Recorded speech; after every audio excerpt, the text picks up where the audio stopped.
महाराज की जय। बोलो सच्चे दरबार की जय। बोलिए घट गणवासी भगवान की जय।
गुरुर्ब्रह्मा गुरुर्विष्णु गुरुर्देव महेश्वरा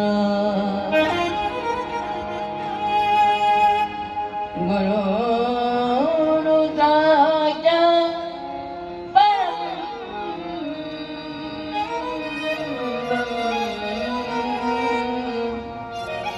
तस्मै श्री गुरुवे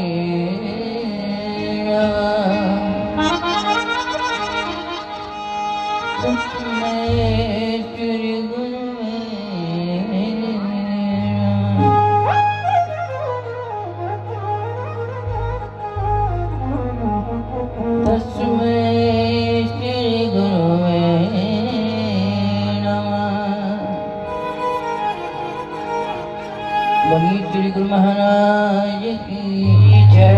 बोलिए के दरबार की जय। बोलिए श्री स्वामी जी महाराज की जय। बोलिए घट गणवासी भगवान की जय।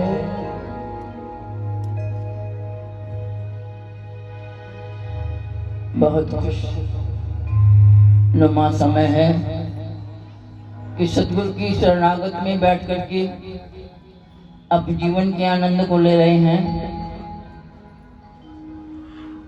आनंद बहुत प्रकार का होता है, तो आप बहुत प्रकार से आनंद ले रहे हैं।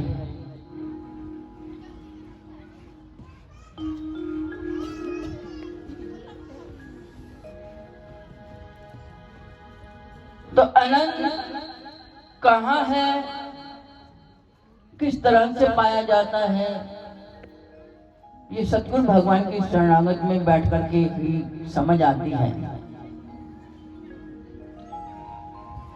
वरना इस संसार के अंदर हम खुश नहीं रह सकते, हम आनंद नहीं लूट सकते, क्योंकि ये संसार ही ऐसा है जो हमें आनंद से बाहर गिराता है, आनंद को लेने नहीं देता है। थोड़ा सा बेस बढ़ा दे बच्चा। तो उस आनंद को हमने प्राप्त करना है, तो महापुरुषों की शरणागत में बैठ करके ही वो प्राप्त किया जाता है। जब बात को मन चित्त वाणी के द्वारा श्रवण किया जाता है, कान से सुनने का आनंद, आंख से देखने का आनंद, जबान से बोलने का आनंद, मन चित्त वाणी। जबान से बोलने का आनंद वाणी हो गया, कान से सुनना जो है वो कान से सुनना हो गया, आंख से देखना हो गया, मन चित्त वाणी। मन कहाँ जुड़ा है? राग में। चित्त कहाँ जुड़ा है? दर्शनार्थ में। कि हम देखना भी चाहते हैं, पाना भी चाहते हैं और उस रस को पीना भी चाहते हैं। जबान से पिया जाता है, आंख से देखा जाता है, इससे पाया जाता है, दोनों। तो मन चित्त वाणी के द्वारा जब हम त्वजों देते हैं, त्वजों मीन्स अपना ध्यान देते हैं, तब ये रस जो है हमको प्राप्त होते हैं और हम उस आनंद में डूब जाते हैं। महापुरुष ने क्या कहा कि डूब जा मझधार में, साहिल पे आना है मना। डूब जा मझधार में, साहिल पे आना है मना। इस कब्ज के कैदियों को वो आबूदाना है मना। ये कब्ज शरीर, इसमें हमारी वो कैद है। महापुरुष क्या कहते हैं? डूब जा मझधार में। वो कौन सी मझधार है? कहाँ डूबना है हमने? ध्यान की वैतरणी के अंदर हमने डूब जाना है। मध्य में है ना, मझधार में, बीचों बीच में, दोनों आंखों के दरमियान में, ये हमारी त्रिवेणी है। तो यहाँ हमने डूब जाना है। डूब जा मझधार में, साहिल पे आना है मना। इस किनारे पे आना मना है जहाँ हम बैठे हैं। इस कब्ज के कैदियों को वो आबोदाना है मना जो उस पार मिलता है। अगर इसी किनारे पे बैठे रहेंगे तो हम उसका पान नहीं कर सकते जो उस पार है। यानी इस स्थूलता से हट करके ये मझधार है, फिर एक गैप है, अंतराल, विराट निराकार, वो स्वरूप है, वो बहर है, वो अनंत सागर है, जहाँ से वो आबोदाना, आबोदाना मीन्स हमें बीज, हमें बूंद प्राप्त होती है, जिससे हमारी अंतर आत्मा की तृप्ति होती है। इसलिए महापुरुषों ने कहा है कि डूब जा मझधार में, ये मझधार है, डूब जा मझधार में, साहिल पे आना है मना। जहाँ तुम बैठे हो यह मना है हमें। इस कब्ज के कैदियों को वो आबोदाना है मना। ये कब्ज शरीर है, इसमें हमारी वो कैद है, हम प्राप्त नहीं कर सकते। इसीलिए गुहार लगाते हुए पुकार पुकार करके हमें महापुरुष उस पार ले जाना चाहते हैं जहाँ हमारी रूह की खुराक मिलती है, हमारी आत्मा की खुराक मिलती है, जिससे हमारी आत्मा तृप्त हो जाती है। मन को राजी तो कर लेते हैं। मन है इस स्थूल शरीर का बॉस, उसको राजी कर लेते हैं, खूब खिलाते हैं, पिलाते हैं, पहलाते हैं, इसका स्थूलता में आनंद लेता रहता है। तो आत्मा हमारी उदास रहती है। क्यों उदास रहती है? मालूम है हाथ खड़े कीजिए, हमारी आत्मा क्यों उदास रहती है? हाथ खड़े कीजिए जिसको पता है क्यों रहती है, बोलो। जिसने हाथ खड़े करे वो बोलो, बोलो माता जी क्यों उदास रहती है?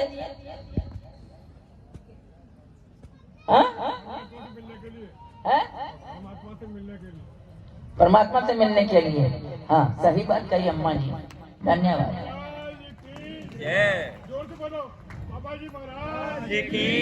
तो वह परमात्मा को पाने के लिए हमारी आत्मा बेचैन रहती है, उदास रहती है, क्योंकि परमात्मा कोई वस्तु नहीं, परमात्मा कोई चीज नहीं है।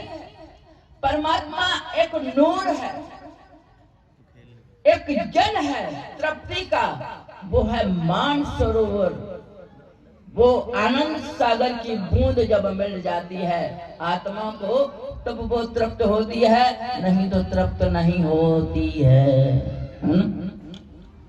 परमात्मा किसी चीज में नहीं, वो निराकार है, वो हर चीज में मौजूद है। वो ऐसी कौन सी जगह है जहाँ वो नहीं है? बताओ, ऐसी कौन सी जगह है जहाँ वो नहीं है? बोलो। सब जगह है। आप तो गुरुमुख हो, बोलिए आप सभी भजन में बोलो। कहाँ? सब जगह है। हाँ, सब जगह। हाँ जी, सब जगह है। हर जगह है। कोटेशनें पढ़ते हैं, स्कूल में बच्चों को सिखाई जाती हैं, दिखाई जाती हैं, कहा जाता है कि जर्रे जर्रे में भगवान है, जर्रे जर्रे में उसका जलवा है, जर्रे जर्रे में उसका नूर है। वो हर जगह पर है। ऐसी कोई जगह खाली नहीं जहाँ वो नहीं है। क्या ये जमी और आसमां के बीच में खालीपन है? जमी और आसमां में खालीपन है? बोलो, हाथ से इशारा दीजिए, है या नहीं? खाली नहीं है तो क्या खाली नहीं है? सच्चे में खाली नहीं है।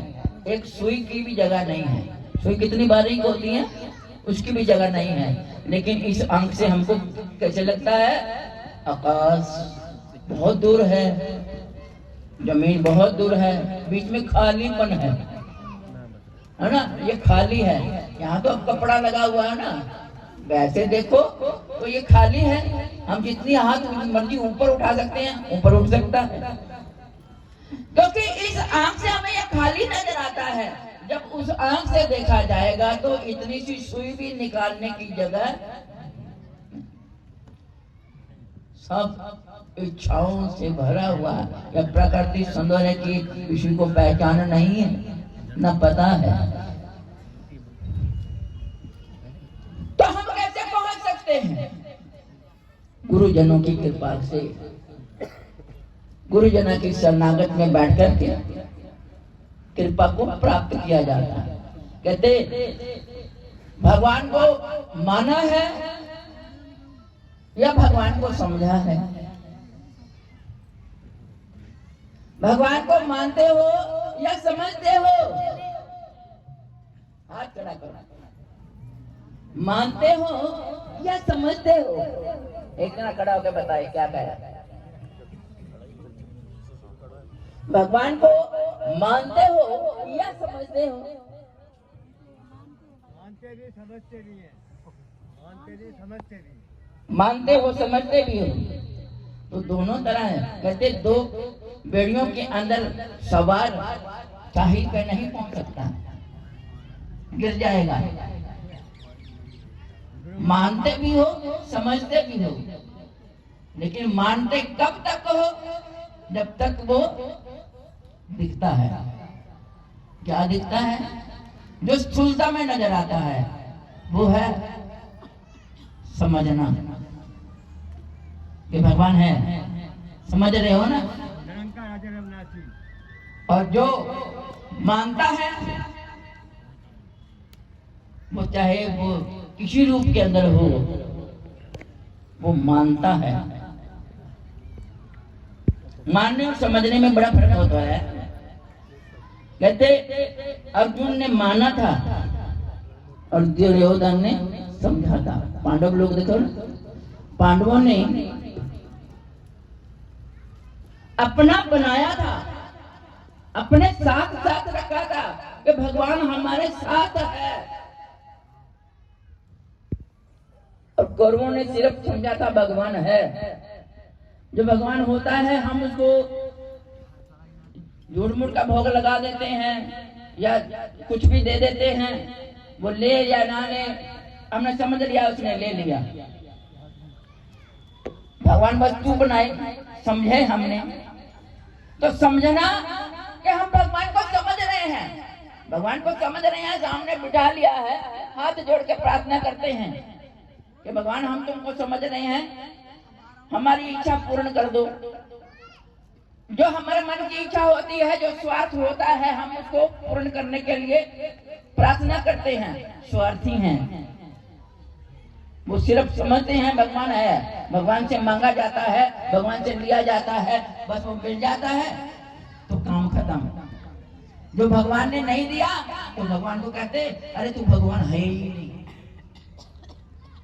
जो भगवान जो तुम्हारी इच्छा ना पूरी हो तो कह देते हो भगवान है ही नहीं, जो तुम्हारी इच्छा पूरी कर देते हो भगवान है, समझते हो कि भगवान है, लेकिन भगवान को साथ साथ नहीं समझते।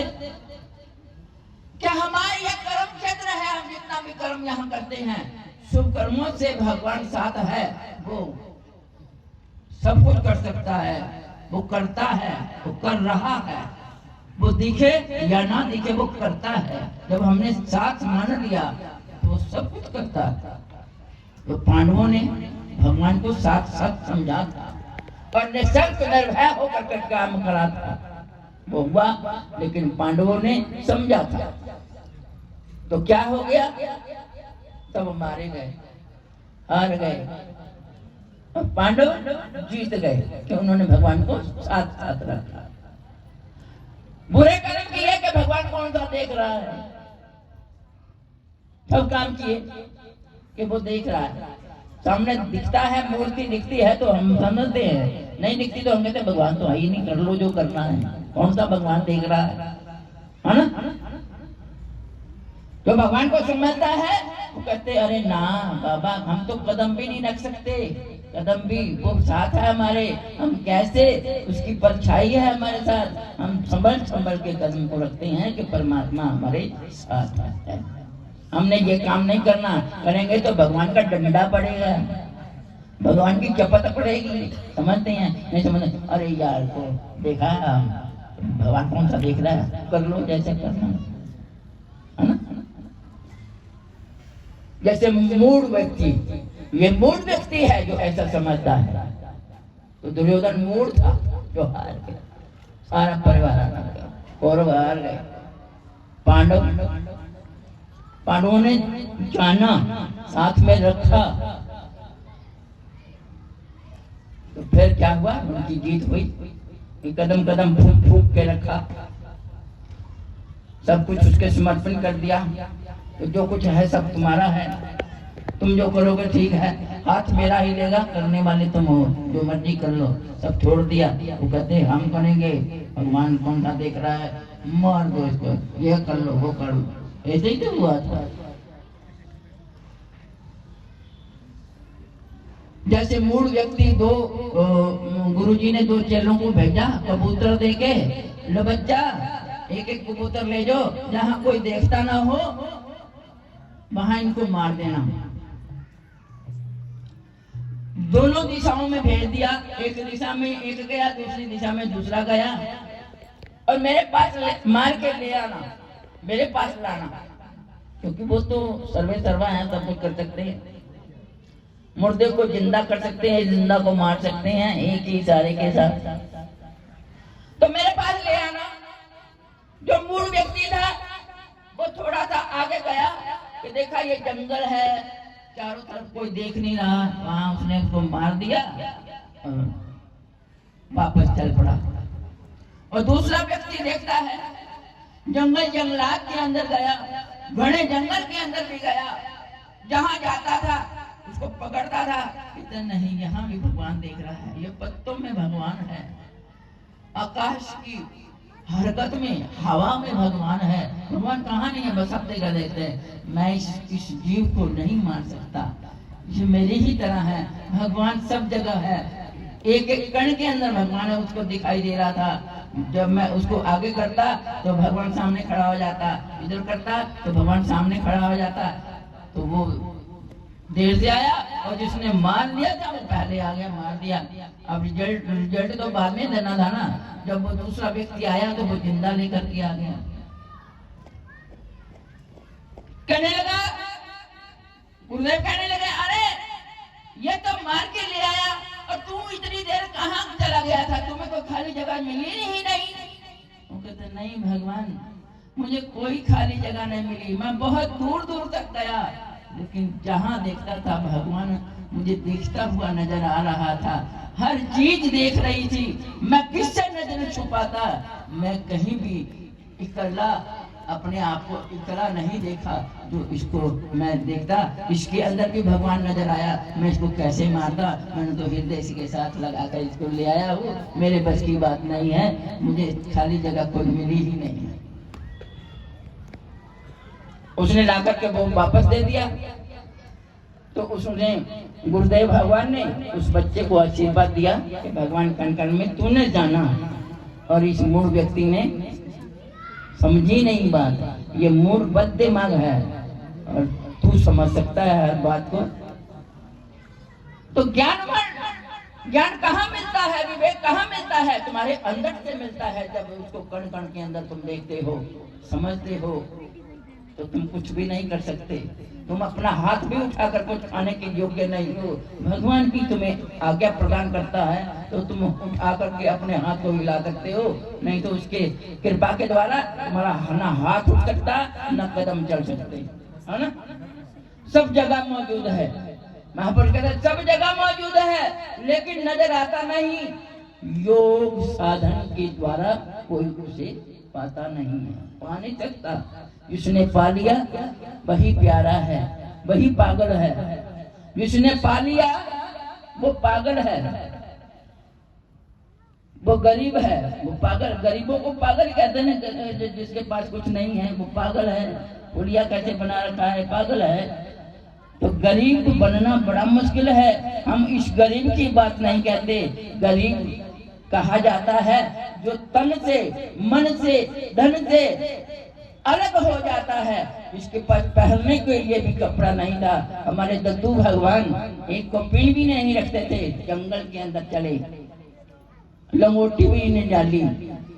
दद्दू भगवान ने जो साधना करी है आज उसी का फल हम खा रहे हैं। आगे उन्होंने ज्ञानशील गुरुदेव भगवान को बनाया तो खूब जरी जवाहरात के कपड़े पहरा कर उनको गद्दी नशीन कर दिया। राजयोग, उसी राजयोग के अंदर हम राजयोग जो है वो यार राजयोग चला रहे हैं, हम नहीं चला रहे। राजयोग के अंदर हम हैं और उसी तरह राजयोग के अंदर चल रहे हैं, उन्हीं की कृपा से। पैगाम दे रहे हैं, अभी सारा कुछ जला करके राख कर दो तो कोई गम नहीं है, दे दिया तो कोई मौज है, नहीं दिया तो कोई गम नहीं है, नहीं मिला तो उसकी मौज में रहते हैं। ठीक है, तो मौज को पाना बड़ा मुश्किल है। जो समझता है कि हर जगह मौजूद है, हर जगह देख रहा है, तो फिर अंतर आत्मा उदास है उसको देखने के लिए, क्योंकि उसको वो रस नहीं मिल रहा। वो रस कहाँ मिलता है? सत्संग में। सत्संग में ढोलक बजाना सत्संग नहीं है, साज बाज बजाना सत्संग नहीं है, नाचना सत्संग नहीं है। सत्संग कहते, संग कहते हैं संग को, साथ को संग बोला है। सत्य कहते हैं सत्य वचन को। जो सत्य वचनों का संग करता है वही भगवान को पा लेता है और पागल कहलाता है। जो सत्संग में नहीं जुड़ता है, साथ नहीं होता सत्य वचनों के, वो क्या होता है? वो दुनिया के लिए अमीर है लेकिन भगवान के लिए कुछ नहीं, वो नालायक है। तो इसलिए ये जीवन बड़ा अनमोल मिला है। इसको हमने, इस आनंद को प्राप्त करना है, अपनी आत्मा को आनंद में बनाना है। शरीर को बनाने का उन्होंने हमें राजभोग दिए, हम खा रहे हैं, पहन रहे हैं, सब कुछ चल रहे हैं शरीर की शोहरत के लिए, लेकिन आत्मा की शोहरत के लिए सुमरन है। जो श्वास चल रहा है, श्वास के साथ सुमरन करना है। श्वास श्वास उसका आराधन करना है, श्वास श्वास उसका जाप करना है। जप करने से फिर एक धार पैदा होती है, वो धार अंतःकरण को मिलती है, आत्मा को मिलती है वो बूंद, तो आत्मा तृप्त हो जाती है। समझ आई बात? समझ आई? तो जागो कीजिए बहुत सारा। बड़े सच्चिदानंद भगवान की, बड़ी श्री गुरु महाराज की। तो आइए इस आनंद के अंदर आगे चलते हैं।